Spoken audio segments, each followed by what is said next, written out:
So without further ado, I'd like to welcome Niki to the stage. The greater the emotional impact, the more loyalty we can drive.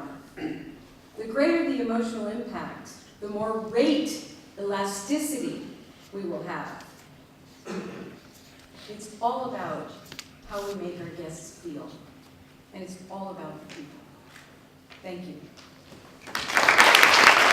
We like to think that we can grow bigger by doubling down on being small, and by returning to what made La Vendita great in the first place, by returning to what made me want to make La Vendita in the first place. I didn't invent this concept. It's not new at all. It echoes very clearly what Niki said so eloquently as well. It's just what small boutique hotels can do, and really what only small boutique hotels can do. But maybe there are some big lessons in all of this. Thank you. We believe there's a better way to sell travel and inspire travel than has been happening in the last 10 years, if you like, in the OTA space. And I think what came out of this morning that really resonates with us is that we believe storytelling is a fantastic way to sell travel. We were actually the very first travel booking solution or hotel booking solution that was mobile only. So we do not have a website. Everything is right on your app. And we are only same day. So it's a very, very niche business. But we have over 5.5 million downloads worldwide, 1.5 million of which are international. And we are in over 100 cities right now. It's all about the people. So this is another application for hotel owners in a low-cost way to be able to accommodate for rewarding their staff with great holidays around the world. Thank you. Debbie Hindle from 4BGB. You're all game changers and you're all seeing what's happening out in the hotel industry all around the world. I'm quite interested to hear from you where you see hotels game changing as well. What do you think is happening out there with the customers that you're dealing with? With the changing sort of social demographics, people are looking for that. So it feels like a good time for this sector.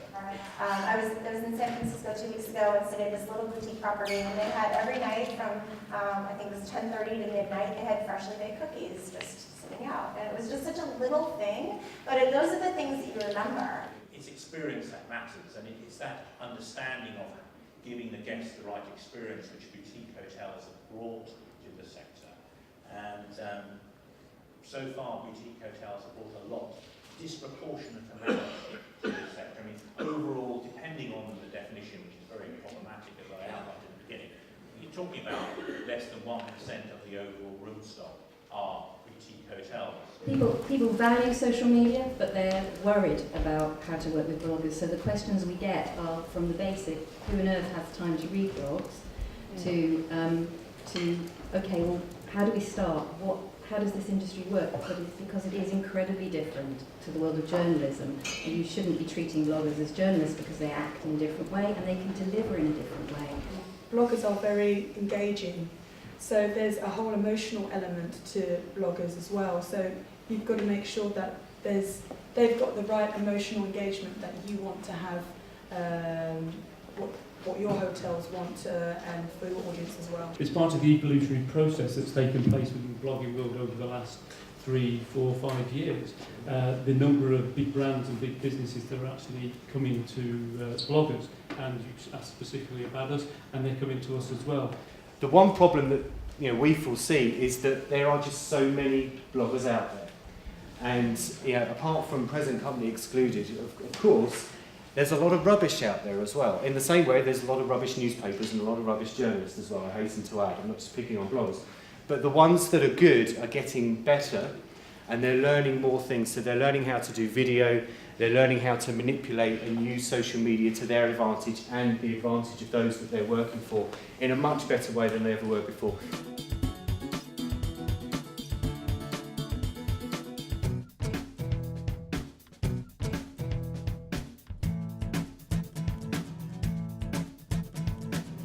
Having hotels, whether it's boutiques or otherwise, you have to have control. And I don't like the idea of a big brand having no equity coming into my business and having control. We have a much smaller portfolio because is we have 2 hotels on the outskirts of Cambridge.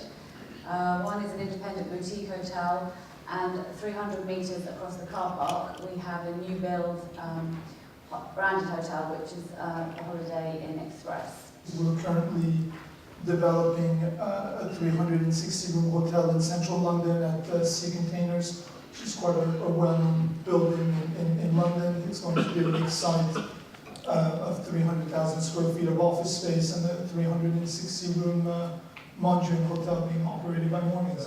Hotels is a late life, probably last fling adventure, and it's great fun. First hotel, Kensington 2006, second hotel in Liverpool in 2010, and we're just in the process of opening number 3 in Soho, and we have a few more in the pipeline, so lots of fun. I come from a hotel development background, procurement globally, having made London my home. When you were suggesting or you were using mezzanine financing on your property, was that for FF&E or was that for some construction? At Great Gordon, I used it to take out contractor finance. So it wasn't FF&E. Okay. We used the whole project finance. It was a slab of my day one funding. Now, I'm going to take you through the Boutique Hotels Digital Sector Report, which is kind of like the top of the pops, if you like, of the boutique hotel sector, particularly looking at the digital space, search in both its natural and paid guises, and a quick sneak preview of some thoughts and some data around social media as well. If you ran a hotel and you had a £100,000 budget, where would you be putting your focus? Would it be Facebook, Google+? The right network for you to choose is kind of, it's got to be related to a brand. There are things that you can do on LinkedIn, which sounds like a horrible place to be for a boutique hotel, but there are things that you can do there if you're a boutique hotel with perhaps a business or a premium unit. You could do very cleverly on LinkedIn. We need to understand the workforce is different today. Talent goes where talent wants. We want to stop people going and working for Apple shops because they think that's sexier. We all in this room that operate hotels need to make sure we're getting out there, we're telling people this is a sexy business, this is a great business, you can do well in, have a lot of fun, and be very happy. Thank you very much. How can the sector bring itself back on track so that everyone, but particularly our guests and our customers, know exactly what to expect and what not to expect from a boutique hotel in the future? Rob. So, I'm sorry it's not very futuristic, it's pretty old-fashioned in terms of the differentiator. A true boho hotel, boutique hotel, has to still have fantastic participative service. The individualism, the excitement, the surprise factor is really where I see sort of boutique lifestyle hotels are along the way. And it boils back down to the art of hospitality. And I think when all the noise starts to settle down about design or this or that, or restaurants, bars, and what's so fuzzy, what's going to be sustainable in our segment is great experiences that are created by hospitable people. What are you doing behind the scenes in continuously to innovate? So technology behind the scenes that the customer doesn't see. It's extremely interesting. Phones are getting bigger, it's easier to make a booking. So I think mobile technology, anything that drives direct is the holy grail. I mean, it's one of my top 3 things is direct booking. The big boys try to emulate, but they never quite get it. You use the word authentic, they never quite get that same authenticity.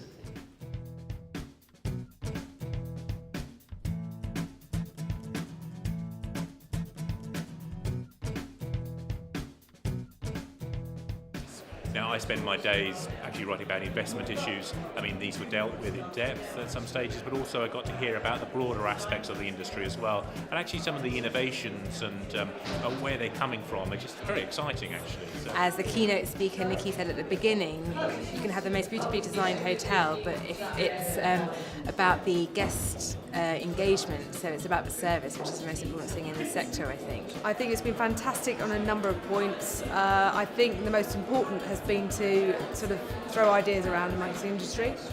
I think a couple of themes have come out, especially around social media and blogging and the importance of that being as part of your marketing strategy. And I've met some really intelligent, bright, sparky people in the industry, and I've found it, quite a compelling experience.